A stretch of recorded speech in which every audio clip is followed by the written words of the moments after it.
আল্লাহ তাআলা কিয়ামতের দিন সাইয়েদনা নূহ আলাইহিস সালামকে বলবেন, নূহ তুমি কি দাওয়াত পৌঁছিয়েছো তোমার উম্মতের কাছে? নূহ আলাইহিস সালাম বলবেন, হ্যাঁ আমি পৌঁছিয়েছি। এবার নূহের উম্মতকে আল্লাহ জিজ্ঞেস করবেন, হে নূহের উম্মতেরা, তোমাদের নবী নূহ কি দাওয়াত পৌঁছিয়েছে?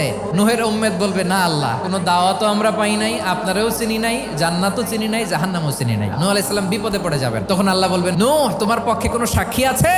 নূহ আলাইহিস সালাম বলবেন, আছে। কে?